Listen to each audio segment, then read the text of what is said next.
আপনি জানেন একটা 10 টাকার কয়েন আপনার পুরো জীবন বদলে দিতে পারে।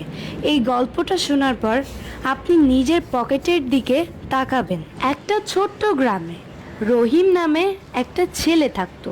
ওর কাছে প্রতিদিন টিফিনের জন্য 10 টাকা থাকতো। বন্ধুরা সবাই এই 10 টাকা দিয়ে চিপস, কোল্ড ড্রিঙ্কস খেয়ে ফেলতো, কিন্তু রহিম করতো অন্য কাজ।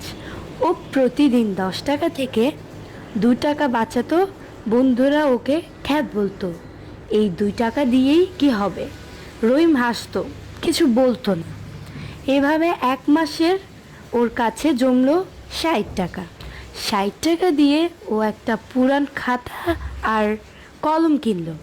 রাস্তার পাশে বসে লোকজনের জন্য দরখাস্ত চিঠি লিখে দিতে শুরু করলো। 5 টাকা 10 টাকা করে পেত। 6 মাস পর রহিমের কাছে 2000 টাকা। এই টাকা দিয়ে ও একটা সেকেন্ড হ্যান্ড মোবাইল কিনলো। মোবাইল দিয়ে ও বিকাশের দোকান দিল। আর আজ 10 বছর পর এই রহিম গ্রামের সবচেয়ে বড় মোবাইলের দোকানের মালিক। ওর সেই 2 টাকা বাঁচানোর অভ্যাসটাই ওকে কোটিপতি বানিয়েছে। তাহলে শিক্ষাটা কি? বড় কিছু করতে মোটা টাকা লাগে না, লাগে ছোট ছোট অভ্যাস। আজকে আপনার পকেটের এই 10 টাকা কালকে আপনার বিজনেসের বীজ হতে পারে। তাই বলি, ছোটকে ছোট ভাববেন না, কারণ ছোট ফোঁটা থেকেই সাগর হয়।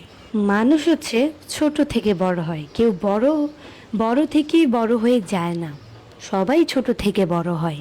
তাই বলি, ভুল জায়গায় টাকা খরচ করার চেয়ে সঠিক জায়গায় 10 টাকা বেশি খরচ করাও অনেক ভালো কাজের মধ্যে এটি পড়ে। তো কেমন লাগলো আমার ভিডিওটি কমেন্টে জানান। টাটা।